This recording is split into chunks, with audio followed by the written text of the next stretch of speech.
Hello दोस्तों, स्वागत है आप सभी का। कैसे हैं आप सभी? आशा करता हूँ बहुत अच्छे होंगे, अच्छे तरीके से पढ़ाई कर रहे होंगे, मस्त तरीके से रह रहे होंगे।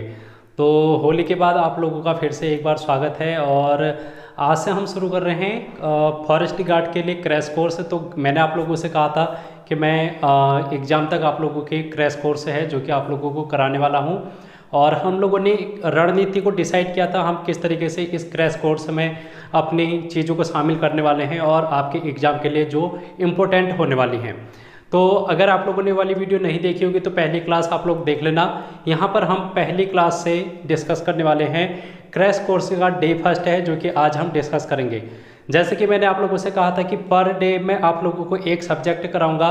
तो आज का पहला सब्जेक्ट हमारा रहेगा दोस्तों इंडियन पॉलिटी, यानी कि भारतीय राज्य व्यवस्था। तो चलिए वीडियो को शुरू करते हैं और आप लोग इस वीडियो को अंत तक देखना, क्योंकि यहाँ पर 1 महीने का समय है और 1 महीने के समय में वीडियो थोड़ी लंबी रहेगी। ठीक है, तो आप लोग इस बात को निश्चित कर लें कि आप लोगों को वीडियो है जो कि थोड़ी लंबी देखने को मिलेगी। तो इसलिए आप लोगों को थोड़ा सा यहाँ पर अपने आप को मैनेज करना सीखना चाहिए कि ज़्यादा से ज़्यादा पढ़ाई के लिए किस प्रकार हम बैठ सकते हैं। 1 घंटे भी आप लोग अपने माइंड को है जो कि फोकस करने की कोशिश करना पढ़ाई के प्रति। तो चलिए वीडियो को शुरू करते हैं। ठीक है, तो दोस्तों हम बात करते हैं भारत के संविधान की। तो भारत के संविधान से क्वेश्चन आपके बहुत सारे बन जाते हैं। जैसे कि अभी तक आप लोगों ने देखा होगा, पुलिस कांस्टेबल का एग्जाम हो, चाहे पटवारी लेखपाल का, या फिर हमारे अभी जो पेपर हुआ था कनिष्ठ सहायक का, वहाँ पर एक क्वेश्चन से ज़्यादा यानी कि 4-5 क्वेश्चन हैं जो कि कम से कम पूछ ले जाते हैं। कहीं आप लोगों ने पटवारी लेखपाल का पहला वाला पेपर देखा होगा तो उसमें बहुत सारे पॉलिटी के क्वेश्चन पूछे गए थे। तो इसलिए पॉलिटी आप लोगों के लिए बेहद इंपॉर्टेंट हो जाती है। तो यहाँ पर जो पहला टॉपिक है वो है संविधान की विशेषताएं। एक प्रश्न आप लोगों के यहाँ से पूछा गया था अभी पटवारी लेखपाल के पेपर में। तो आप लोगों ने वो क्वेश्चन है जो कि बाद में जब पेपर हो चुका था उसके बाद स्टूडेंट का बहुत लोगों का यहाँ पर डाउट था कि यार ये हमारा सही नहीं हुआ। तो बच्चे कंफ्यूज हो गए थे कि भारत के संविधान की प्रस्तावना में से 4 में से 3 वहाँ पर दी गई थी, एक अलग थी, उसी को पहचानना था। तो आप लोगों के लिए आसान रहेगा। इसके बाद देखो, मैंने यहाँ पर कुल भारत के संविधान की 16 विशेषताएं हैं जो कि बताई हैं। इन विशेषताओं में से आप लोगों से कोई भी विशेषता पूछी जा सकती है।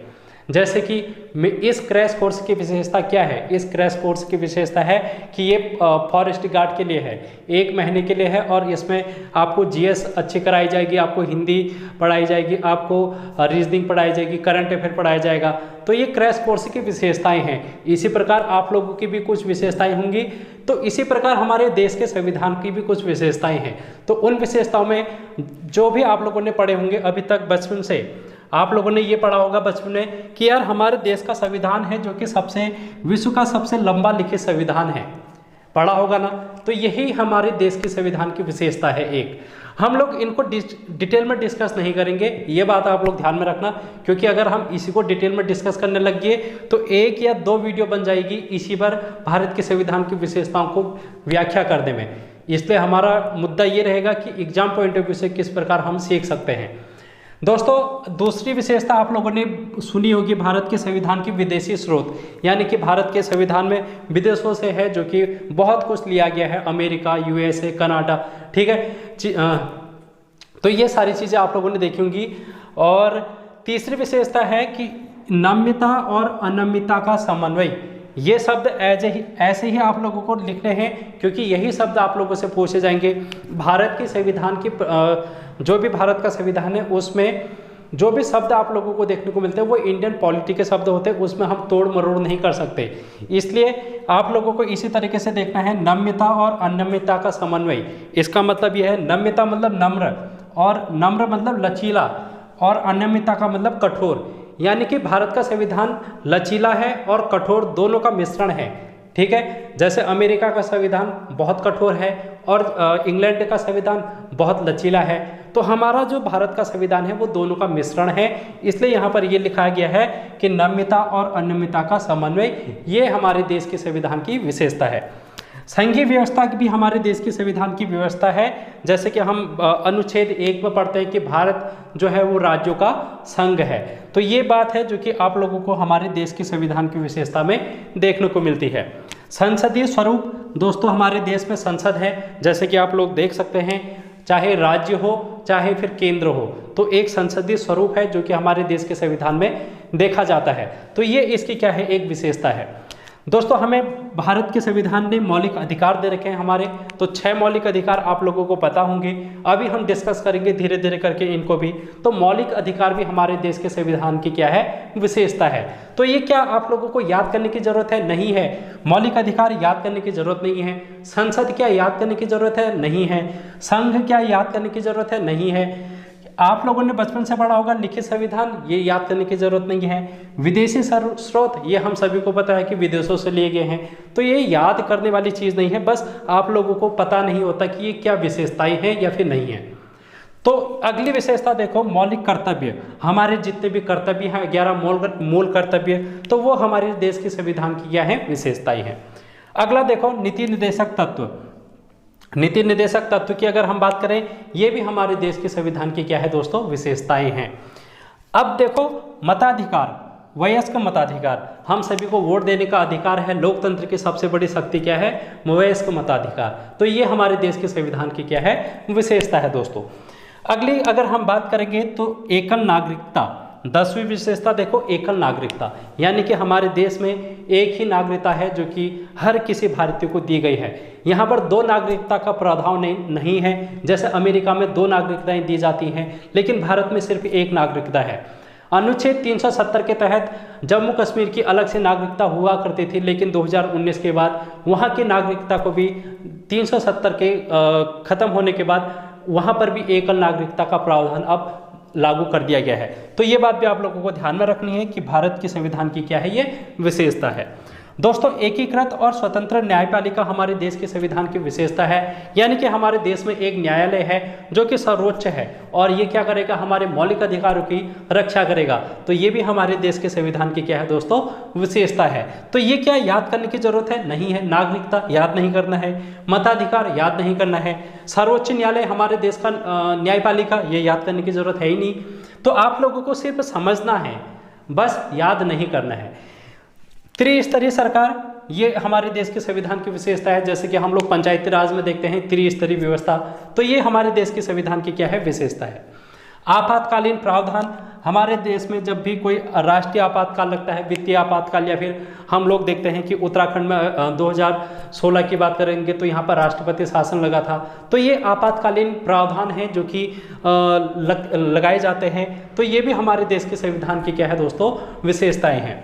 स्वतंत्र निकाय, जैसे कि अगर हम बात करेंगे, बहुत सारी बॉडीज ऐसी हैं जो कि स्वतंत्र काम करती हैं, जैसे कि हम निर्वाचन मंडल की बात करेंगे, ठीक है। तो ये बॉडी हैं जो कि स्वतंत्र निकाय के रूप में कार्य करती हैं। तो ये भी हमारे देश के संविधान की क्या है, विशेषता है। धर्मनिरपेक्ष राज्य, हमारा भारत कोई एक धर्म को प्रमोट नहीं करता, बल्कि ये सभी धर्मों को एक साथ लेके चलने की बात करता है। तो धर्मनिरपेक्ष हमारे देश के संविधान की विशेषता है। तो ये भी आप लोगों को ध्यान में रखना है। और सहकारी समितियां, इसको अभी हम पढ़ेंगे नेक्स्ट क्लास में, क्योंकि यहाँ से क्वेश्चन बन जाता है। सहकारी समिति से वीडियो में क्वेश्चन पूछा गया था, जो पहले वाला अभी री एग्जाम होना है, सहकारी समितियों में से पूछ लिया गया था कौन सा संविधान संशोधन हुआ था।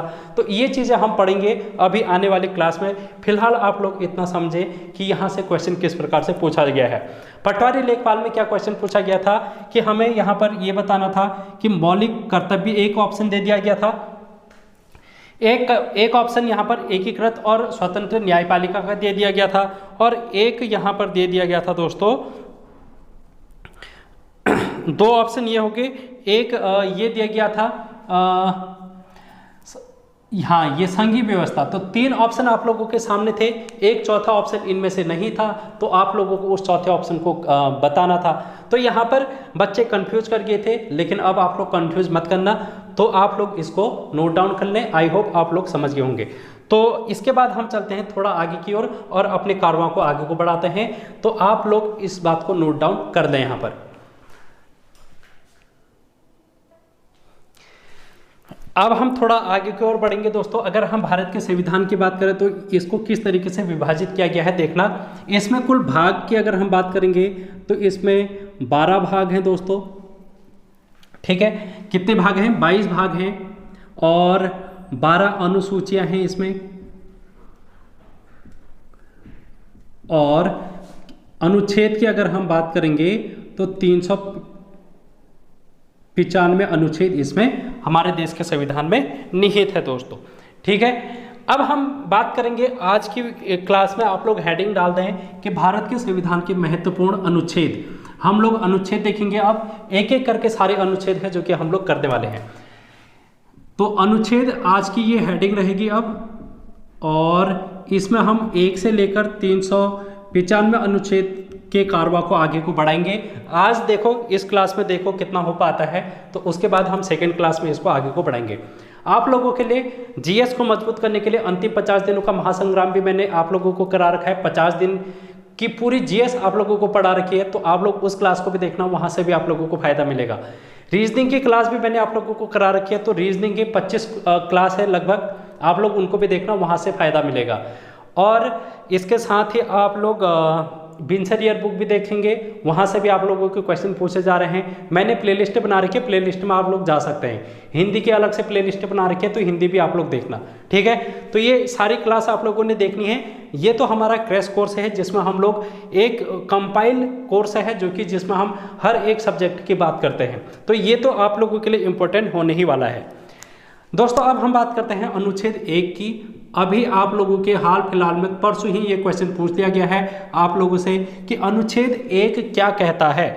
तो अनुच्छेद 1 कहता है दोस्तों, भारत जो है, भारत क्या है, एक राज्यों का संघ है। ठीक है, और इसमें 28 राज्य हैं, 28 स्टेट हैं और 8 इसमें यूटी है। यूटी मतलब यूनियन टेरिटरी, केंद्र शासित प्रदेश। अनुच्छेद 2 की अगर हम बात करेंगे, क्योंकि अब हम थोड़ा जल्दी जल्दी अपने कारवा को बढ़ाएंगे, क्योंकि बहुत सिलेबस है, तो इसलिए हम लोगों को इसको क्या करना पड़ेगा, जल्दी करना पड़ेगा। इसमें आप लोग लिखेंगे नए राज्य का प्रवेश, नए राज्य का क्या होगा, इसमें प्रवेश की बात कर रखी है और स्थापना की बात कर रखी है। यानी कि कोई भी नया राज्य का प्रवेश करना होगा भारत के संघ में, या फिर भारत के संघ में किसी एक नए राज्य की स्थापना करनी होगी, तो वो अनुच्छेद 2 के तहत किया जाएगा।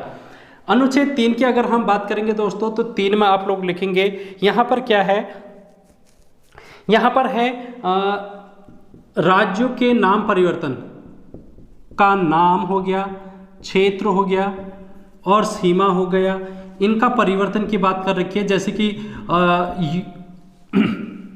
उत्तर प्रदेश में योगी आदित्यनाथ नाम परिवर्तन कर देते हैं क्षेत्रों का, तो उसी प्रकार यहाँ पर है, जो कि अनुच्छेद 3 के तहत ये सारी चीज़ें की जाती हैं। तो यहाँ पर अगर हम बात करेंगे, यहाँ से एग्जाम में, आपके एग्जाम में ये महत्वपूर्ण क्वेश्चन पूछे जा सकते हैं, तो आप लोग इस बात को नोट डाउन कर लेना। ये जो हम बात कर रहे थे, ये भाग 1 की बात कर रहे थे, भाग 1 की। भाग 1 में दोस्तों 1 से लेके 4 तक अनुच्छेद दे रखे हैं, तो 1 से लेके 4 में आप लोगों के लिए ये 3 अनुच्छेद इंपॉर्टेंट है। अब हम बात करेंगे भाग 4 की। अब हम बात करेंगे दोस्तों भाग 4 की, जिसमें अनुच्छेद 5 से लेकर 11 तक की बात कही गई है। और इसमें क्या कहा गया है, इसमें कहा गया है कि नागरिकता के बारे में प्रावधान किया गया है। नागरिकता यानी कि हमारे देश में क्या है, अभी हम लोगों ने पढ़ा संविधान की विशेषता में कि हमारे देश की क्या है, एकल नागरिकता है। ठीक है, तो एकल नागरिकता हमारे संविधान की क्या है, विशेषता है। और ये कहाँ पर लिखा गया है, अनुच्छेद 5 से लेकर अनुच्छेद 11 तक। और अब आप लोगों को ये ध्यान में रखना है कि ये एक अनुच्छेद, अनुच्छेद 2 या अनुच्छेद 3 या फिर ये नागरिकता, इनके संबंध में कोई भी कानून अगर बनाना हो तो इसकी शक्ति किसको है, ये हमारे देश के संसद को है। ठीक है, तो ये हमारे देश के संसद को अधिकार है इन अनुच्छेद पर काम करने का, तो ये बात आप लोगों को ध्यान में रखनी है। अब हम बात करेंगे दोस्तों भाग 3 की। यहाँ पर भाग 4 नहीं, भाग 2 होगा। ठीक है, ये बात आप लोग ध्यान में रखना। भाग 1 हो गया 1 से 4 अनुच्छेद, भाग 2 हो गया 4 से 5 से 11 अनुच्छेद। अब हम भाग 3 की बात करेंगे, और भाग 3 में दोस्तों अनुच्छेद आप लोग देखेंगे कि 12 से लेकर 35 अनुच्छेद तक यहाँ पर भाग 3 में लिखा गया है। और इसमें क्या प्रावधान है, इसमें प्रावधान है मौलिक अधिकारों का। मौलिक अधिकार हमारे को हमारे देश के संविधान ने हमको मौलिक अधिकार दे रखे हैं, 6 मौलिक अधिकार। तो इनके बारे में जिक्र कहाँ पर कर रखा है, भाग 3 अनुच्छेद 12 से 35 तक मौलिक अधिकार। अब हम एक एक करके इनको देखेंगे। आपके एग्जाम के लिए हर एक चीज़ यहाँ पर से इम्पोर्टेंट होने वाली है। कोई भी टॉपिक है जो भी यहाँ पर मैं बता रहा हूँ, कभी ना कभी किसी न किसी एग्जाम में पूछा गया है, तो आप लोग इस बात को नोट डाउन करना कि ये हर कोई चीज़ आप लोगों के लिए इम्पोर्टेंट है। देखो, अगर हम बात करेंगे मौलिक अधिकार की, तो मौलिक अधिकार में सबसे पहले अगर हम बात करें हेडिंग मौलिक अधिकार, तो पहला मौलिक अधिकार है दोस्तों समानता का, और ये बात अनुच्छेद 14 से लेकर 18 तक लिखी गई है। तो आप लोग इसको डायरेक्टली इसी तरीके से लिखेंगे, समानता का अधिकार 14 से लेकर 18 तक। अब इसमें कौन कौन से अनुच्छेद आप लोगों को ध्यान में रखने हैं, इंपॉर्टेंट होंगे आपके एग्जाम के लिए। अनुच्छेद 14, अनुच्छेद 14 क्या कहता है, विधि के समक्ष समानता, विधि की समक्ष समानता, यानी कि सभी को समान न्याय मिलेगा, ये बात यहाँ पर लिखी गई है। किसी के साथ भेदभावपूर्ण न्याय नहीं किया जाएगा, तो ये बात अनुच्छेद 14 में लिखी गई है। अनुच्छेद 15 की अगर हम बात करेंगे दोस्तों, अनुच्छेद 15 किसी भी व्यक्ति को जाति के आधार पर, लिंग पुरुष है या फिर महिला, ठीक है, जन्म स्थल वो कहीं पर भी पैदा हुआ हो, चाहे वो ग्रामीण हो शहरी हो, कहीं पर भी पैदा हुआ हो, उसकी नस्ल क्या है, नस्ल क्या है, इस आधार पर यहाँ पर क्या किया जाएगा, कोई भेदभाव नहीं किया जाएगा, भेदभाव प्रतिषेध, ठीक है। तो ये बात आप लोगों को ध्यान में रखनी कि जाति, लिंग, जन्म स्थान, नस्ल के आधार पर भेदभाव का प्रतिबंध है, जो कि अनुच्छेद 15 की बात करता है। यहाँ पर इस आधार पर किसी के साथ भेदभाव नहीं किया जाएगा, यानी कि समानता की बात है हमारे संविधान में यहाँ पर लिखी गई है। तो अगली चीज आप लोग देखेंगे दोस्तों, अनुच्छेद 16, अनुच्छेद 16, तो अनुच्छेद 16 में आप लोग लिखेंगे अवसर की समानता, अवसर की समता, यानी कि किसी भी हर किसी नागरिक को अवसर की समानता है। जैसे आप लोग फॉरेस्ट गार्ड की बात करेंगे तो इसमें हर कैटेगरी के लोगों को, जो भी आप लोगों ने क्वालिफिकेशन इसमें मांगी गई थी 10+2, तो जिसने भी 10+2 कर रखी है उनको अवसर की समानता है जो कि दी गई है।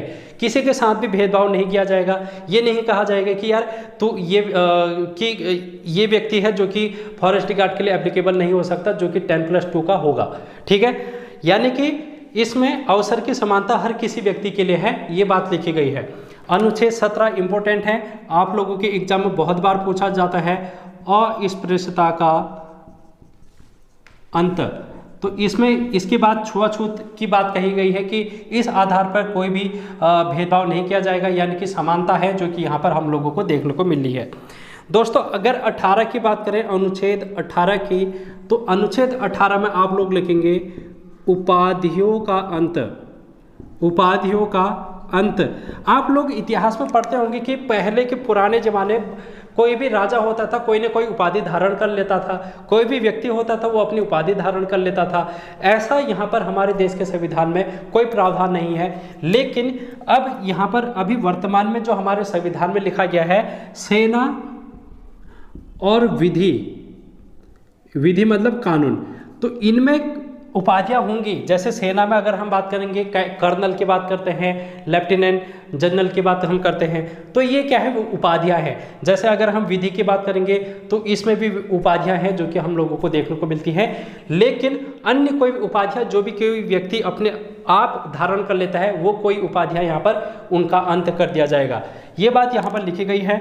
और इसी अनुच्छेद के तहत दोस्तों हमारे देश में पद्म पुरस्कार, पद्म पुरस्कार हो गया या फिर भारत रत्न, आप लोगों से पूछा जा सकता है भारत में पद्म पुरस्कारों की किस अनुच्छेद के तहत वितरित किया जाता है, या फिर भारत रत्न किस अनुच्छेद के तहत वितरित किया जाता है, तो ये अनुच्छेद 18 के तहत वितरित किया जाता है।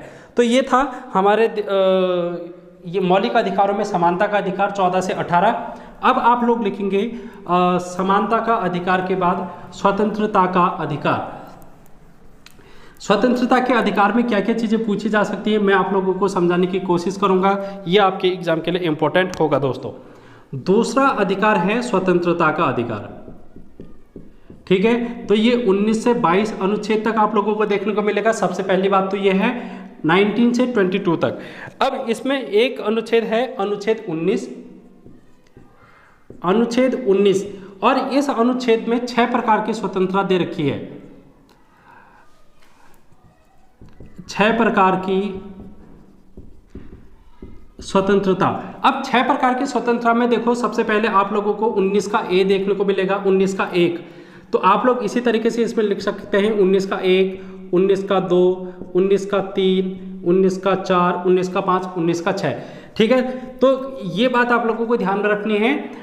अब इसमें देखो क्या क्या समानता दे रखी है, स्वतंत्रता दे रखी है, जैसे कि वाक अभिव्यक्ति, कोई भी व्यक्ति कुछ भी अपने विचार है जो कि रख सकता है। ये बात आप लोगों ने सुना होगा कि यार बहुत बार आप लोग कहते होंगे कि यार मेरे को तो बोलने की आज़ादी संविधान ने दे रखी है, तो उतने ही अधिकार दे रखे हैं जो कि किसी व्यक्ति को प्रभावित नकारात्मक रूप से ना करे, किसी को हानि ना पहुंचाए, हमारे देश की आंतरिक सुरक्षा में कोई ऐसा वाक्य जो कि हमारे देश की सुरक्षा के लिए हानिकारक है, तो ऐसी स्वतंत्रता तो नहीं दे रखी है। लेकिन हाँ, फिर भी स्वतंत्रता हमारे देश में है जो कि हमारे देश की सुरक्षा को ठेस ना पहुंचाती हो। अब यहाँ पर आप लोगों को ध्यान में रखना है कि हमें संघ बनाने की आज़ादी है, इधर उधर घूमने की, देश में कहीं पर भी हम घूम सकते हैं, कहीं पर भी हम अपना व्यवसाय कर सकते हैं, शांतिपूर्ण हम क्या कर सकते हैं, कोई भी आंदोलन कर सकते हैं। जैसे कि अभी हम लोगों ने देहरादून में आंदोलन किया था, तो ठीक है, नकल के खिलाफ। तो ये सारी चीज़ें हैं जो कि हमारे संविधान के अनुच्छेद 19 के तहत हमको स्वतंत्रता दी जाती है। अब आप लोगों को ये ध्यान में रखना है, यहाँ से अनुच्छेद 20, अनुच्छेद 20 आप लोगों को ध्यान में रखना है दोस्तों। यहाँ पर क्या है, अपराधों के लिए दोष सिद्धि के संबंध में संरक्षण, अपराधों के लिए दोष सिद्धि के संबंध में संरक्षण। और अनुच्छेद 21 की अगर हम बात करेंगे तो यहाँ पर आप लोग लिखेंगे प्राण एवं दैहिक स्वतंत्रता। ठीक है, प्राण एवं दैहिक स्वतंत्रता। अब यहाँ पर नोट करके लिखना दोस्तों, नोट करके, ये एग्जाम में बहुत बार पूछा जा सकता है कि आपातकाल के दौरान क्या लिखना है, आपात काल के दौरान कौन से अनुच्छेद हैं जो कि परिवर्तित नहीं किए जा सकते। तो आप लोग लिखेंगे अनुच्छेद 20 और 21 का परिवर्तन नहीं किया जा सकता, यानी कि ये इनको प्रतिबंधित नहीं किया जा सकता है। ठीक है, अन्य सभी अनुच्छेद, अन्य सभी मौलिक अधिकार 20 और 21 के अलावा क्या कर दिए जाते हैं, कभी भी जैसे राष्ट्रीय आपातकाल लग जाता है उस समय सभी अधिकार हैं जो कि हम लोगों को प्रतिबंधित कर दिए जाते हैं। लेकिन ये दो अधिकार अनुच्छेद 20 और 21 ये कभी भी परिवर्तित नहीं किया जाता है, इस पर कभी भी प्रतिबंध नहीं लगता है। तो आप लोगों से डायरेक्टली पूछा जाएगा कि इन किन अधिकारों को यहाँ पर प्रतिबंधित नहीं किया जाता है, तो अनुच्छेद 20 और 21। ठीक है, तो ये बात आप लोगों को ध्यान में रखनी है। 20-21 तक हम लोग पहुंच चुके हैं। अब आप लोग लिखेंगे अनुच्छेद, अब देखो यहाँ पर हम लोगों ने देख लिया, और अब हम तीसरा बात करेंगे दोस्तों, शोषण के विरुद्ध अधिकार। ठीक है, शोषण के विरुद्ध अधिकार ये है जो कि अब आप लोगों को ध्यान में रखना है। अनुच्छेद 23 और 24, इसमें क्या है, अनुच्छेद 23 और 24 में ये लिखा गया है। अनुच्छेद 23 में क्या लिखा है, 23 में क्या लिखा है, यहीं पर देख लो। इसमें जैसे कि हम लोग बेगार की बात करते हैं, हम लोगों ने उत्तराखंड में कुली बेगार प्रथा आप लोगों ने पढ़ी होगी, जिसमें जबरदस्ती श्रम लिया जाता था, अगर कोई ना चाहे उससे भी श्रम लिया जाता था। तो ऐसी चीज़ें हैं यहाँ पर शोषण के विरुद्ध अधिकार के अंतर्गत आ जाएंगी। उसके साथ शोषण नहीं किया जाएगा, उससे बेकार नहीं लिया जाएगा बिना किसी पैसे के। तो ये बात अनुच्छेद 23 में लिखी गई है। और अनुच्छेद 24 में दोस्तों यहाँ पर 14 साल से कम, ये आप लोगों से पूछा जा सकता है कि 14 साल से कम या फिर कौन सी उम्र है। तो 14 साल से कम जो भी बच्चे होते हैं वो कारखाने में काम नहीं करेंगे, कारखाने में काम नहीं करेंगे। ठीक है, तो ये बात आप लोगों को ध्यान में रखनी है कि 14 साल के कम बच्चों को यहाँ पर कारखाने में काम वर्जित है। तो ये अनुच्छेद 24 की हम बात करते हैं। अब हम बात करेंगे 24 तक हम लोगों ने देख लिया 4। इसके बाद देखते हैं अन्य अधिकार जो कि हमारे मौलिक अधिकार के तहत हमको मिल रखे हैं। चौथा आप लोग लिखेंगे धार्मिक स्वतंत्रता का अधिकार। ठीक है, किस चीज का? धार्मिक स्वतंत्रता। और ये दोस्तों 25 से लेकर 28 तक है। ठीक है, 25 से लेकर हमारे संविधान में 28 तक है, ये बात आप लोगों को ध्यान में रखनी है।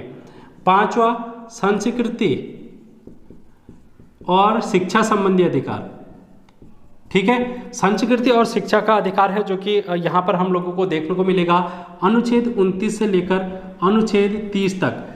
अब देखो यहाँ पर 5 अधिकार हो गए हैं और छठा अधिकार है हमारा अनुच्छेद 32 के तहत। अनुच्छेद 32 के तहत संवैधानिक उपचारों का अधिकार, और इस अधिकार को doctor B are Ambedkar ji ने क्या कहा था?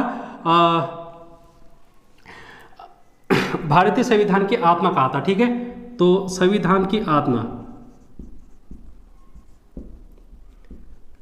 ये भी आप लोगों से पूछा गया है बहुत बार कि संविधान की आत्मा किस अनुच्छेद को कहा गया है, तो आप लोगों को ध्यान में रखना है कि अनुच्छेद 32 को यहाँ पर कहा गया है। किसने? Doctor B R. अम्बेडकर ने।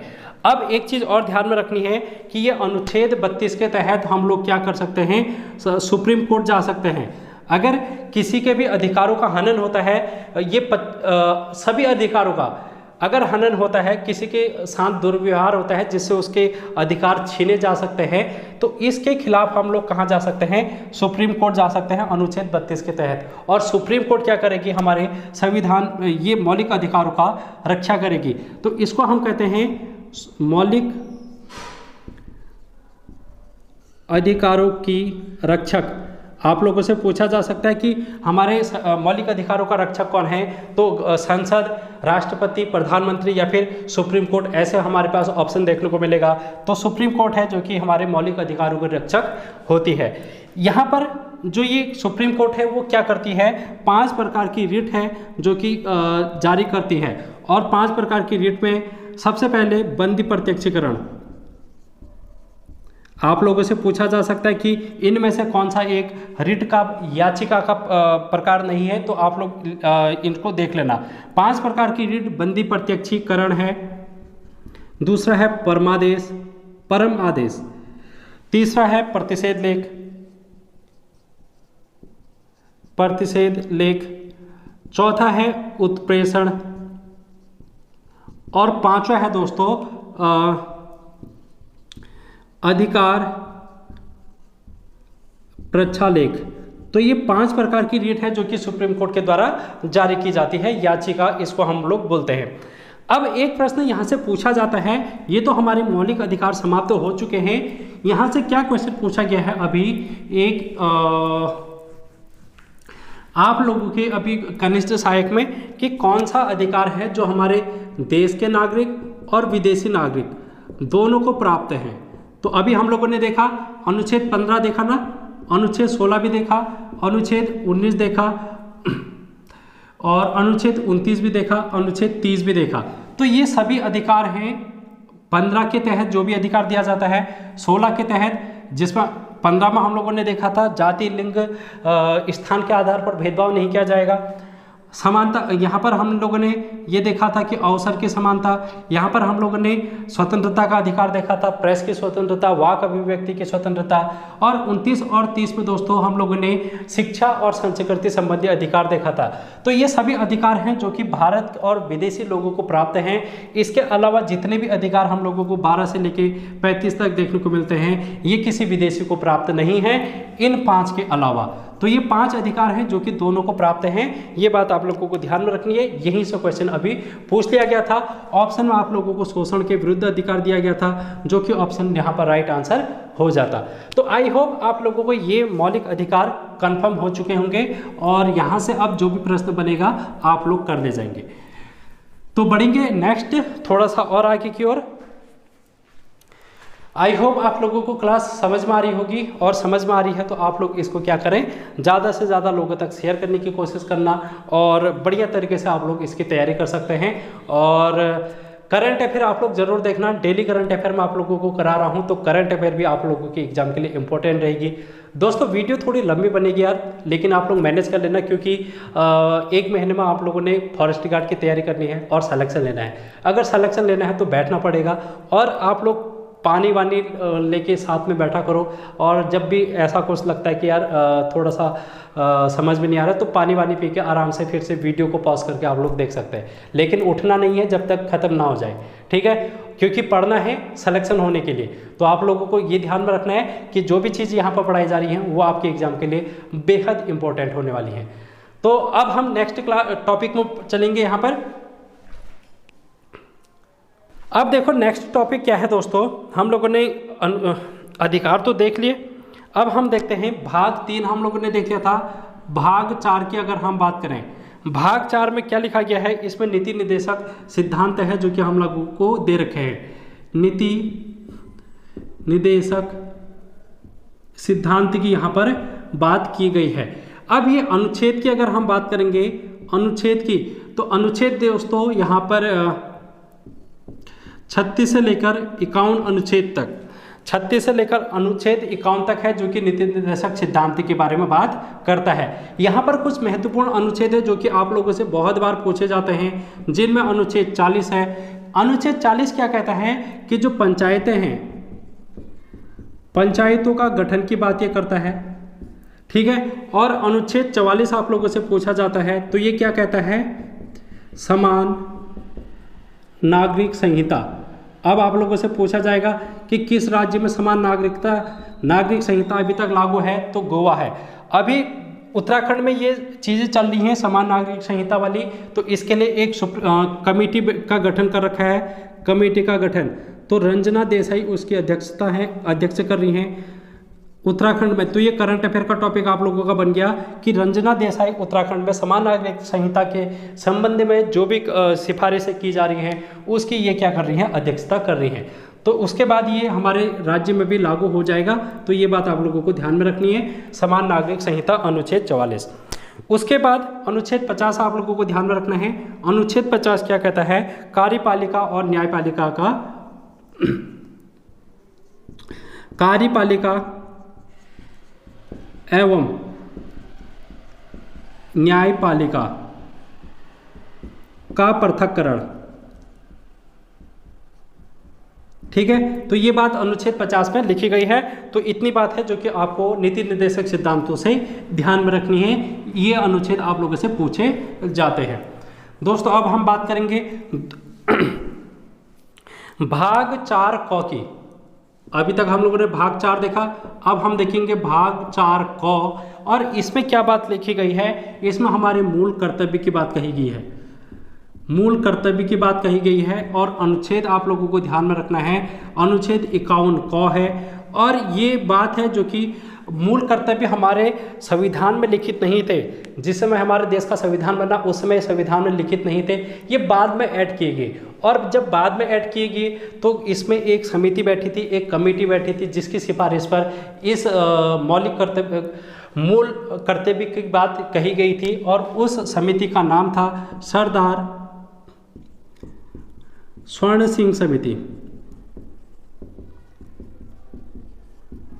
इस समिति की सिफारिश पर मूल कर्तव्य को हमारे देश के संविधान के अनुच्छेद 51 क 4 क में जोड़ा गया था। भाग 4 क अनुच्छेद 51 क में, ये बात आप लोगों को ध्यान में रखनी है। अब यहाँ पर देखो संशोधन हुआ था, एक संविधान संशोधन हुआ था, संविधान संशोधन। ये संविधान संशोधन के बारे में हम नेक्स्ट क्लास में पढ़ेंगे, जब हम संविधान संशोधन पढ़ेंगे। तो आप लोगों को ध्यान में रखना है कौन सा संविधान संशोधन था, 1976 का 42वां संविधान संशोधन। अब भाग 4 हो गया। भाग 5 की अगर हम बात करेंगे तो भाग 5 दोस्तों किसकी बात करता है, संघ की बात करता है, संघ की बात करता है। तो संघ में देखो अनुच्छेद की अगर हम बात करेंगे, अनुच्छेद 52 से लेकर 151 तक, 52 से लेकर 151 अनुच्छेद तक क्या करता है, ये संघ की बात करता है। अब हम एक एक करके इसको देखेंगे आगे को, ये भी आपके एग्जाम के लिए इम्पोर्टेंट है और बेहद इम्पोर्टेंट अब आपके यहाँ पर से क्वेश्चन बनने वाले हैं। तो यहाँ पर टॉपिक का नाम आप लोग लिख लेना, राष्ट्रपति। अनुच्छेद 52 से इस राष्ट्रपति की चर्चा शुरू होती है अनुच्छेद 62 तक। तो अनुच्छेद 52 से 62 तक लगातार अनुच्छेद हैं जो कि हमारे राष्ट्रपति के बारे में बात करता है। तो ये बात आप लोगों को ध्यान में रखनी है। यहाँ से एक एक करके आप लोगों को अब हम डिस्कस करते हैं।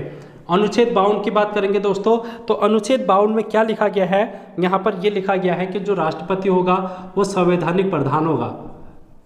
हमारे संवैधानिक प्रधान कौन होता है, वो राष्ट्रपति होता है। इसके अलावा प्रथम नागरिक, हमारे देश का प्रथम नागरिक हमारे देश का राष्ट्रपति कहलाता है। तो ये बात भी अनुच्छेद 52 में लिखी गई है।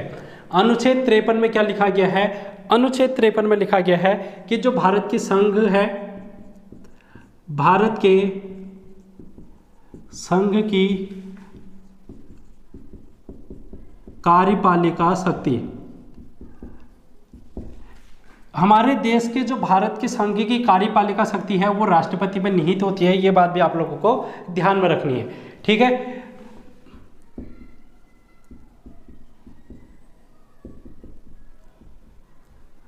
ये क्वेश्चन पूछा जाता है कि हमारे संघ की कार्यपालिका की शक्ति किसमें निहित होती है। ऑप्शन आप लोगों को दे दिया जाएगा, राष्ट्रपति, उपराष्ट्रपति, प्रधानमंत्री और सुप्रीम कोर्ट की CJI, ठीक है। तो ये 4 ऑप्शन दे दिए जाएंगे। तो आप लोगों को राष्ट्रपति है जो कि टिक करना पड़ेगा। तो ये क्वेश्चन आप लोगों के एग्जाम के लिए इंपॉर्टेंट है, इस बात को आप लोग ध्यान में रखें। अनुच्छेद 54 की अगर हम बात करेंगे दोस्तों, तो अनुच्छेद 54 में देखो चुनाव की बात कर रखी है। चुनाव, हमारे देश के राष्ट्रपति का चुनाव कैसे होगा, तो इसके लिए निर्वाचन मंडल होता है एक। इसके लिए क्या होता है, निर्वाचक मंडल। अब देखो ये निर्वाचक मंडल में कौन कौन शामिल होगा, ये भी आप लोगों से पूछा जाता है। तो आप लोग लिखेंगे राज्यसभा, लोकसभा और राज्य विधानसभा,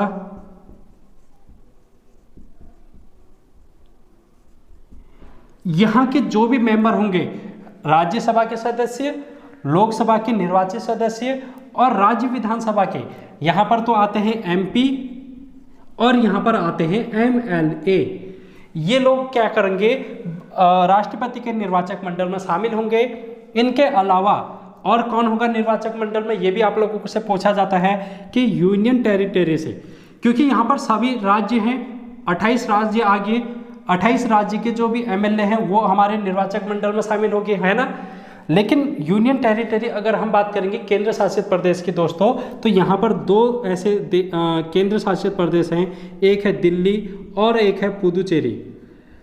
तो ये 2 केंद्र शासित प्रदेश हैं जिनके निर्वाचित सदस्य भी निर्वाचक मंडल में शामिल होते हैं। इसके अलावा जो 6 UT हैं, उनके जो सदस्य होंगे वो इस निर्वाचक मंडल में शामिल नहीं होंगे।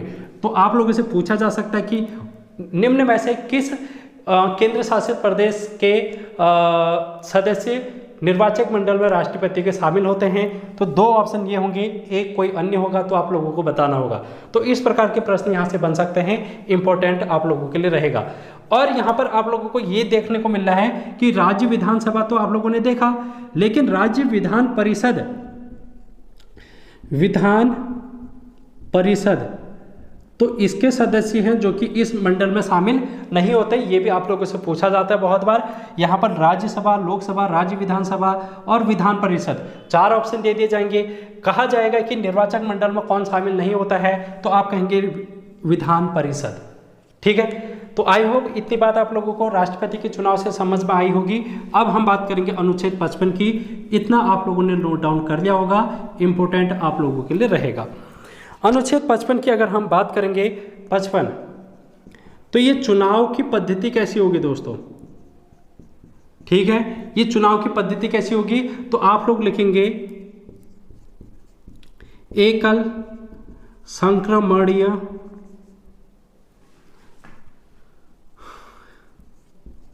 मत प्रणाली, ठीक है। क्या लिखेंगे आप, एकल संक्रमणीय मत प्रणाली और तथा या फिर एवं समानुपातिक प्रतिनिधित्व, ये आप लोगों को ऐसे ही देखने को मिलेगा। एकल संक्रमणी मत प्रणाली एवं समानुपातिक प्रतिनिधित्व प्रणाली है जो कि हमारे देश के संविधान के तहत राष्ट्रपति का निर्वाचन किया जाता है। अब आप लोगों को यहाँ पर क्या ध्यान में रखना है, अगर चुनाव से संबंधित कोई भी विवाद हो जाता है, राष्ट्रपति के चुनाव से संबंधित कोई भी विवाद हो जाता है, तो इसका निपटारा कौन करेगा। ये क्वेश्चन बहुत बार आप लोगों से पूछा गया है। ऑप्शन आ जाएगा, चुनाव से संबंधित निपटारा देश के संसद करती है, राज्यसभा करती है, लोकसभा करती है, या फिर सीजीआई करता है, कौन करता है। तो आप लोग कहेंगे कि इसका निपटारा राष्ट्रपति और उपराष्ट्रपति, यहाँ पर आप लोग इसको भी लिख लेना कि उपराष्ट्रपति और राष्ट्रपति दोनों के जब भी चुनाव में कोई भी ऐसा विवाद उत्पन्न होगा तो उसका निपटारा सुप्रीम कोर्ट में किया जाएगा। ये बात आप लोगों को लिख लेनी है। तो 55 अनुच्छेद तक हम लोगों ने कर दिया। अब हम थोड़ा आगे की ओर बढ़ेंगे, अनुच्छेद 56 की ओर बढ़ेंगे।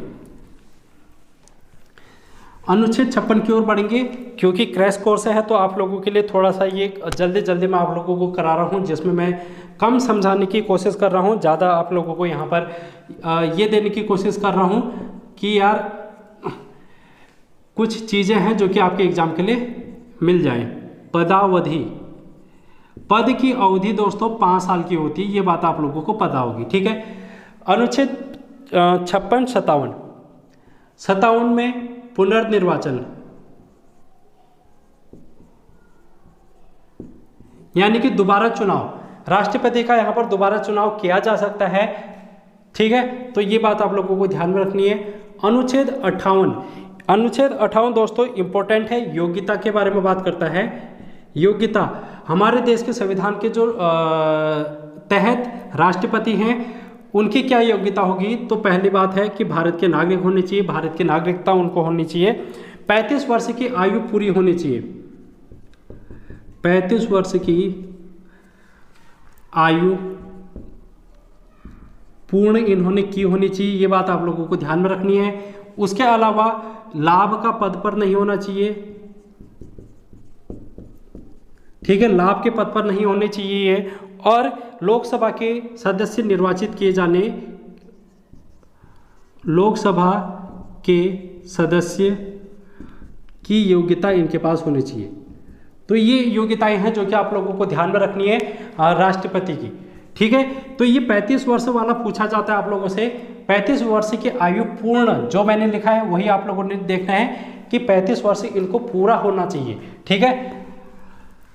तो योग्यता हम लोगों ने देख लिया। अनुच्छेद 58, 59 में आप लोगों से इनकी पद की शर्तें आप लोगों से पूछी जाती हैं। ये इंपॉर्टेंट नहीं है, शर्तें हैं जो कि यहाँ पर देखी जाती हैं राष्ट्रपति की। अनुच्छेद 60 में दोस्तों शपथ, ये इंपॉर्टेंट है। अनुच्छेद 60 पूछा जाता है कि राष्ट्रपति शपथ किसके समक्ष लेते हैं, तो आप लोग लिखेंगे सुप्रीम कोर्ट के CJI, chief justice of India, Bharat के मुख्य न्यायाधीश। अगर CJI नहीं होंगे, अगर CJI नहीं होंगे, मुख्य न्यायाधीश नहीं होंगे उस समय, तो जो भी वरिष्ठ न्यायाधीश होगा उनके समक्ष ये क्या करेंगे, शपथ ग्रहण करेंगे, ठीक है। तो शपथ की बात हम लोगों ने कर ली। अनुच्छेद 61 की अगर हम बात करेंगे तो यहाँ पर महाभियोग की बात करता है। दोस्तों महाभियोग क्या होता है, आप लोगों से ऐसे भी पूछा जाता है। तो महाभियोग का मतलब है राष्ट्रपति को हटाए जाने की प्रक्रिया, हटाए जाने की प्रक्रिया। राष्ट्रपति अगर देश के संविधान में लिखित जो भी बातें हैं उनका उल्लंघन करते हैं तब उनको हटाए जाने की प्रक्रिया है जो कि की जाती है। अब आप लोगों को मैं यहाँ पर बताऊंगा महाभियोग के बारे में, तो ये भी आपके एग्जाम के लिए इम्पोर्टेंट रहेगा, तो आप लोग इसको अच्छे से नोट डाउन करना। महाभियोग की प्रक्रिया आप लोगों से पूछी जाती है एग्जाम में बहुत बार। देखो ये हमारे देश में संसदीय प्रणाली है, संसद है, एक तो है लोकसभा और दूसरी है राज्यसभा, ठीक है। इसमें आपसे ये क्वेश्चन पूछा जाता है कि महाभियोग की प्रक्रिया किस सदन में लाई जाती है, तो आप बोलेंगे लोकसभा और राज्यसभा दोनों में से किसी में भी लाई जा सकती है, ठीक है। क्या कहेंगे आप लोग कि लोकसभा और राज्यसभा दोनों में से किसी भी सदन में इसकी प्रक्रिया को लाया जा सकता है। शुरुआत लोकसभा और राज्यसभा कहीं से भी हो सकती है। अब शुरुआत जैसे ही यहाँ पर हो गया, यहाँ पर भी कुछ लोग होंगे, यहाँ पर भी कुछ लोग होंगे, तो इसके 1/4 सदस्य अगर लोकसभा में आए, सबसे पहली बार लोकसभा के सदस्यों ने अगर इसका महाभियोग की प्रक्रिया लाए, तो 1/4 सदस्य इस महाभियोग की प्रक्रिया पर हस्ताक्षर करेंगे और ये क्या करेंगे, राष्ट्रपति को भेजेंगे इस प्रस्ताव को, और राष्ट्रपति को 14 दिन पूर्व इसकी क्या करनी पड़ेगी, सूचना देना अनिवार्य है कि हम आपके खिलाफ महाभियोग की प्रक्रिया ला रहे हैं, हम आपके खिलाफ हटाने की प्रक्रिया ला रहे हैं, क्योंकि आपने संविधान का हनन कर रखा है, उसका पालन नहीं कर रखा है, इसलिए हम लोग आपके हटाने की प्रक्रिया ला रहे हैं। तो इसके लिए 14 दिन पूर्व सूचना राष्ट्रपति को देनी पड़ेगी, जिसके लिए राष्ट्रपति अपना कोई वकील नियुक्त कर सकता है, अपनी बातों को रख सकता है, उसको समय मिल जाएगा 14 दिन तक, ठीक है, उन कारणों पर चर्चा करने के लिए। अब क्या होगा, उसके बाद जैसे ये लोकसभा में लाए थे, तो इसके 2/3 सदस्य क्या करेंगे, अब इसको लोकसभा में पारित कर देंगे। पहले क्या क्या, 1/4 सदस्य ने हस्ताक्षर करके राष्ट्रपति के पास पूर्व सूचना भेज दी कि हम आपके खिलाफ महाभियोग ला रहे हैं। उसके बाद जैसे ही राष्ट्रपति के पास पहुंच गया, 14 दिन के बाद 2/3 सदस्य लोकसभा के वो क्या करेंगे, इस को पारित करेंगे। उसके बाद ये क्या कर देंगे, इस प्रस्ताव को राज्यसभा में भेज देंगे। राज्यसभा इसकी क्या करेगी, जांच करेगी कि क्या ये जो लोकसभा ने भेज रखा है ये सही है या गलत, इसकी ये जांच करेगा, और जब जांच सही पाई जाएगी तो ये भी क्या करेगा, फिर 2/3 सदस्यों से यहाँ पर से पारित कर देगा। जब इस तरीके से राज्यसभा और लोकसभा दोनों में पारित हो जाएगा ये महाभियोग, तो क्या कहा जाएगा कि राष्ट्रपति की जो हटाने की प्रक्रिया है वो पूर्ण हो चुकी है, और फिर उस दिन राष्ट्रपति को अपना पद से त्याग पत्र देना पड़ेगा। अभी तक हमारे देश में किसी भी राष्ट्रपति पर ये महाभियोग की प्रक्रिया नहीं लाई गई है, तो ये बात आप लोगों को ध्यान में रखनी। महाभियोग की प्रक्रिया से हटाया कोई नहीं गया है, ये बात आप लोगों को ध्यान में रखनी, ठीक है। तो हम लोगों ने ये बातें कर ली, महाभियोग की प्रक्रिया भी हम लोगों ने देख ली। अब देखो, राष्ट्रपति की शक्तियों से आप लोगों से बहुत बार क्वेश्चन पूछा जाता है, तो इम्पोर्टेंट है। अच्छा, अनुच्छेद 62 भी हम लोग देख लेते हैं। अनुच्छेद 62 है पद रिक्त, यानी कि राष्ट्रपति का पद रिक्त होने पर राष्ट्रपति के पद रिक्त होने की यहाँ पर बात कही गई है अनुच्छेद 62 में।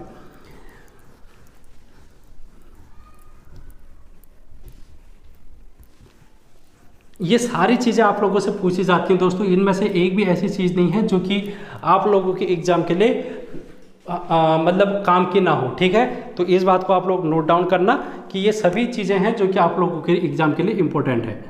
तो अब हम बात करेंगे राष्ट्रपति की शक्ति। तो राष्ट्रपति की शक्तियों में आप लोग पहली शक्ति लिखेंगे नियुक्ति संबंधी।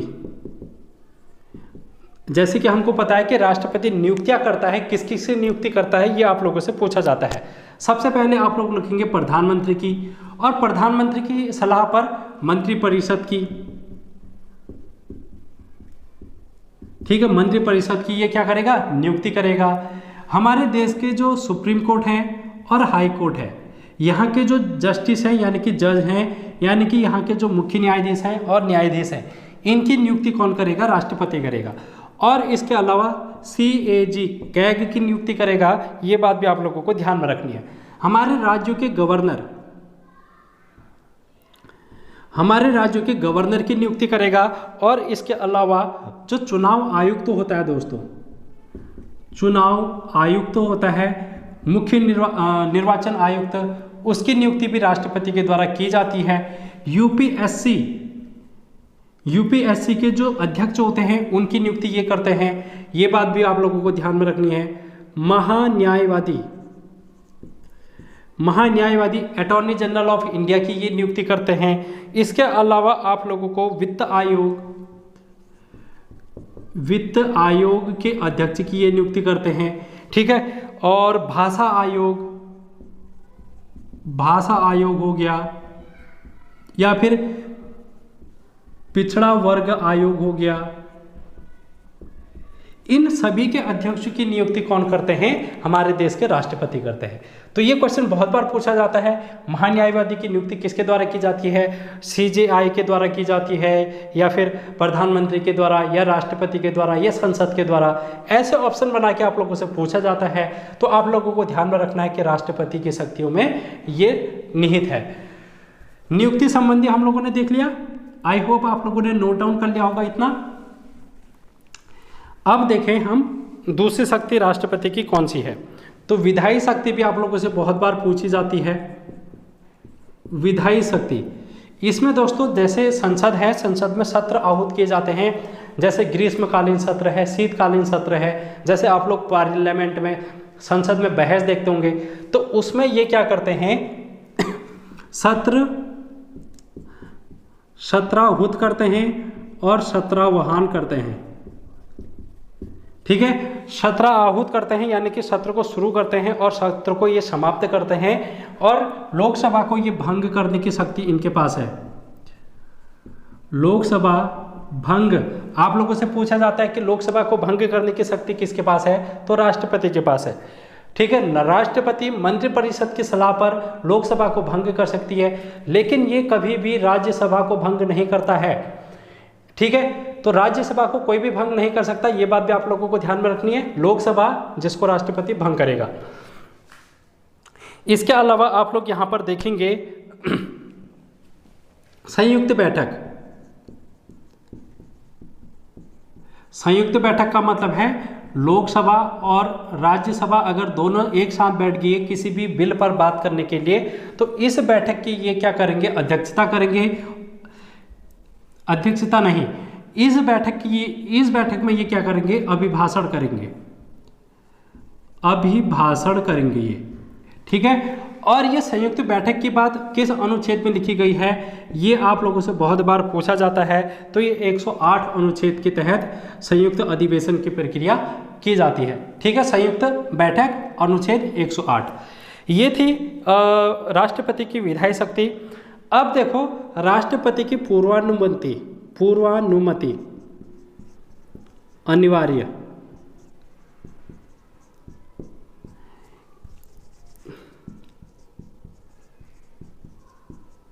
आप लोग थोड़ा सा राइटिंग को देख लेना यार, मैं बोल भी दे रहा हूँ जो भी चीज़ मैं लिख रहा हूँ।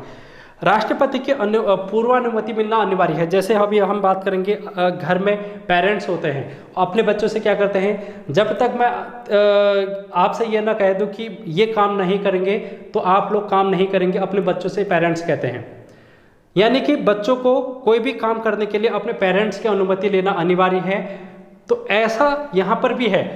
कुछ बिल, कुछ कानून ऐसे होते हैं संसद में जो कि राष्ट्रपति को पहले से ही जानकारी होनी चाहिए, यानी कि उनकी पूर्व अनुमति लेना अनिवार्य है। और ये कौन कौन से मुद्दे हैं ये आप लोगों से पूछा जाता है, ये आप लोगों से पूछा जाता है बहुत बार। तो यहाँ पर आप लोगों को लिखना है कि नए राज्य का निर्माण, नए राज्य का गठन या फिर निर्माण संबंधी, नए राज्य का निर्माण है, नाम परिवर्तन करना है, तो राष्ट्रपति की पूर्वानुमति लेना यहाँ पर अनिवार्य है। इसके अलावा धन विधेयक के बारे में अगर बात करेंगे, धन विधेयक, तो धन विधेयक के संबंध में भी राष्ट्रपति से पूर्व अनुमति लेना अनिवार्य है। और ये धन विधेयक की चर्चा दोस्तों अनुच्छेद 110 में देखने को मिलती है। ये बात भी आप लोगों को ध्यान में रखनी पड़ेगी। इसके अलावा संचित निधि, संचित निधि संबंधी, संचित निधि के संबंध में जो भी बातें कानून में या फिर परिवर्तन करना होगा, इसमें कोई भी चीज़ें करनी होगी तो राष्ट्रपति की पूर्वानुमति लेना इसमें भी अनिवार्य है। तो ये तीन चीज़ें आप लोगों को पूर्वानुमति में पूछी जाती हैं, तो आपके एग्जाम के लिए ये इम्पोर्टेंट रहने वाला है। तो अगला देखो यहाँ पर अध्यादेश, चौथा है अध्यादेश अनुच्छेद 123। राष्ट्रपति अनुच्छेद 123 के तहत अध्यादेश ला सकते हैं। जैसे अभी हमारे उत्तराखंड में राज्यपाल महोदय अध्यादेश लाए थे 213 के तहत, जिसमें नकल विरोधी कानून की बात की थी। तो जब संसद सत्र में नहीं होता है, संसद में कोई सत्र नहीं चल रहा होता है, तो उस समय राष्ट्रपति कानून बना सकते हैं अगर इमरजेंसी है तो अध्यादेश पारित अनुच्छेद 123 के तहत जारी करने की शक्ति किसको है? राष्ट्रपति को है। अब ये बात आप लोगों को ध्यान में रखनी है कि अगर उसके बाद जब ये अध्यादेश पारित किया जाता है, उसके बाद संसद में ये अध्यादेश को लाना पड़ता है और फिर से जिस प्रकार कानून बनता है, एक्ट बनता है संसद के तहत, उसी प्रकार इस अध्यादेश को फिर से पारित करना पड़ता है संसद में। तो संसद जब भी इसके बाद शुरू होगी वहाँ पर ये अध्यादेश को पारित किया जाएगा। अब आप लोगों को ये ध्यान में रखना है कि सत्र शुरू होने के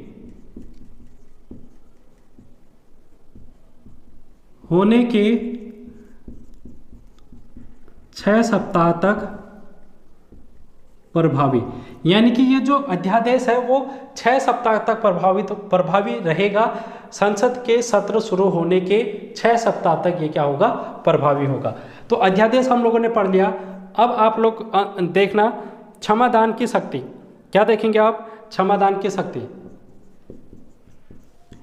अनुच्छेद 72 के तहत भारत के राष्ट्रपति क्या करते हैं? क्षमादान की शक्ति देते हैं। यानी कि अगर किसी को दंड दे दिया गया है, किसी को फांसी की सज़ा दे दी है, या फिर किसी को कारावास की सज़ा सुनाई गई है, या फिर कोई महिला गर्भावस्था में है, तो उनको भी उस समय जेल में नहीं रखा जा सकता है। तो उनकी जो क्षमादान है, इस शक्ति का प्रयोग उस समय भारत के राष्ट्रपति के द्वारा की जाती है। यहाँ पर आप लोग ध्यान में रखेंगे कौन कौन सी शक्तियाँ हैं। यहाँ पर इनको क्षमा करने की शक्ति है, क्षमा करने की शक्ति, और क्षमा के अलावा विराम करने की शक्ति है, लघुकरण करने की शक्ति है, लघुकरण, प्रविलंब करने की शक्ति है, और परिहार करने की शक्ति है।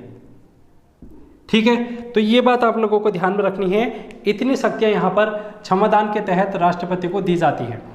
ठीक है, तो आप लोगों से ये पूछा जा सकता है कि मृत्यु दंड को क्षमा करने की शक्ति किसके पास निहित है? तो आप लोग बोलेंगे मृत्यु दंड की क्षमा करने की शक्ति भी हमारे देश के राष्ट्रपति को प्राप्त है।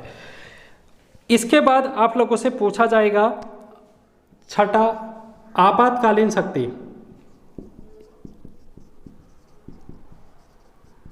दोस्तों, आपातकालीन शक्ति की अगर हम बात करेंगे, हमारे देश के राष्ट्रपति को है, और ये इसका बात कहाँ पर लिखी गई है? हमारे देश के भाग 18 में, संविधान के भाग 18 में लिखी गई है। अनुच्छेद की अगर हम बात करेंगे, अनुच्छेद 352 से लेकर 360 तक ये बात लिखी गई है आपातकालीन शक्ति की। अब इसमें क्या होता है, देखो,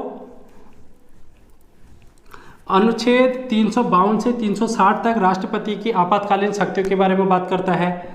352 की अगर हम बात करेंगे तो यहाँ पर राष्ट्रीय आपात की बात करता है। राष्ट्रीय आपात 352 अनुच्छेद राष्ट्रीय आपात की बात करता है, जिसमें ये कहा गया है यदि युद्ध होता है, यदि देश में युद्ध होता है, या फिर बाह्य आक्रमण होता है, या फिर सशस्त्र विद्रोह होता है। ये 3 के 3 शब्द आप लोगों को ध्यान में रखने हैं। जैसे मैं लिख रहा हूँ ऐसे ही आप लोगों से एग्जाम में पूछा जाएगा। सशस्त्र विद्रोह, अगर ये 3 कंडीशन होती है तो उस समय राष्ट्रीय आपातकाल लगाया जाएगा, और इसकी अनुमति राष्ट्रपति देंगे मंत्रिमंडल की सलाह पर। यह बात भी आप लोगों को नोट डाउन करके लिख लेनी है। उसके बाद अभी तक 3 बार ये राष्ट्रीय आपातकाल की घटना भारत में ये इमरजेंसी लगाई गई है। कब कब? तो कब कब की अगर हम बात करेंगे, 1962 के युद्ध में, 1971 के युद्ध में, और इंदिरा गांधी के द्वारा 1975 की बार ये लगाया गया था। इंदिरा गांधी का तो आप लोगों को याद होगा ही, पता होगा कि इंदिरा गांधी ने भी राष्ट्रीय आपातकाल एक बार लगाया था। तो ये है दोस्तों 352। अब हम बात करेंगे 356 की। 356 में ये बात करता है राष्ट्रपति शासन की। अब राष्ट्रपति शासन कहाँ पर लगता है? राज्य में लगता है, और राज्य में राज्यपाल है जो कि इसको, राज्यपाल इसकी सूचना राष्ट्रपति को देगा। ठीक है, राज्यपाल इसकी सूचना राष्ट्रपति को देगा और राष्ट्रपति अब फिर इस राज्य में राष्ट्रपति शासन को लागू करवाएगा। अब यहाँ पर ये ध्यान में रखना है, राष्ट्रपति शासन से इसकी अवधि आप लोगों से पूछी जाती है। अवधि तो ये 2 माह आप लोगों ने लिखना है। अगर 2 माह से भी ज़्यादा इसको बढ़ाना है, राष्ट्रपति शासन को 2 माह से भी अगर ज़्यादा बढ़ाना है तो संसद में ये चर्चा की जाएगी, कानून पारित करना पड़ेगा और 6 माह संसद से पूछकर इसको 6 माह का कर दिया जाएगा। 2 माह से अगर ज़्यादा की लगानी है तो अधिकतम आप लोगों से पूछी जा सकती है। अधिकतम तो अधिकतम आप लोग लिखेंगे 3 साल। तो राष्ट्रपति शासन अधिकतम 3 साल तक लगाया जाता है, न्यूनतम 2 माह तक लगाया जाता है। अगर 3 साल से भी ज़्यादा लगाना होगा राष्ट्रपति शासन, ऐसा कहीं पर किसी राज्य में ऐसी घटनाएं होती हैं कि 3 साल से भी ज़्यादा लगाने का अगर वहाँ पर प्रावधान होता है तो उस समय क्या करना पड़ेगा, फिर संविधान को संशोधन करना पड़ेगा। संविधान में संशोधन करना पड़ेगा, तब जाके 3 साल से अधिक की यहाँ पर राष्ट्रपति शासन लगाया जा सकता है। तो ये बात भी आप लोगों को ध्यान में रखनी है, इम्पोर्टेंट है, किसी भी एग्जाम में पूछा जा सकता है। अब यहाँ पर आप लोग लिखेंगे इसके बाद 360। तो 360 दोस्तों वित्तीय आपात। क्या? वित्तीय आपात। अगर किसी देश में अर्थव्यवस्था, हमारे देश की अर्थव्यवस्था अगर चरमरा गई है, अर्थव्यवस्था में संकट पैदा हो गया, जैसे कि श्रीलंका पाकिस्तान है, वैसे अगर कभी ऐसी कंडीशन आ गई तो उस समय हमारे देश के राष्ट्रपति को अनुच्छेद 360 के तहत वित्तीय आपातकाल लगाने का प्रावधान है, ये शक्ति यहाँ पर दी गई है। इसके अलावा ये तो हो गया दोस्तों, अब हमारे पास आपातकाल की शक्ति हम लोगों ने देख ली राष्ट्रपति की। एक अंतिम शक्ति आप लोग देख लेंगे, अंतिम शक्ति। और अंतिम शक्ति कौन सी है? अनुच्छेद 143। अनुच्छेद 143 के तहत क्या करता है ये? सुप्रीम कोर्ट से परामर्श लेता है। ये क्या करता है? अब देखो, सुप्रीम कोर्ट से किसी भी विधिक ये क्या ले सकता है? परामर्श ले सकता है। लेकिन इस परामर्श को मानने के लिए ये क्या है? बाध्य नहीं है। तो ये बात भी आप लोगों को इस अनुच्छेद में लिख लेना है। तो दोस्तों, यहाँ पर मैंने आज आप लोगों को राष्ट्रपति तक कराया है इंडियन पॉलिटी में। आई होप आप लोगों ने इतना अच्छे से देखा होगा, समझा होगा। अगर आप लोगों को कोई भी चीज़ डाउटफुल होती है तो आप लोग कमेंट बॉक्स में बता सकते हैं। टेलीग्राम चैनल पर आप लोग मेरे को बता सकते हैं। इसके अलावा मैंने जो भी प्लेलिस्ट आप लोगों के लिए बना रखी है वो भी आप लोगों को देखनी है। तो मिलते हैं सेकेंड क्लास में। तो क्लास कैसी लगी आप लोगों को कमेंट बॉक्स में ज़रूर बताना। Thank you so much guys.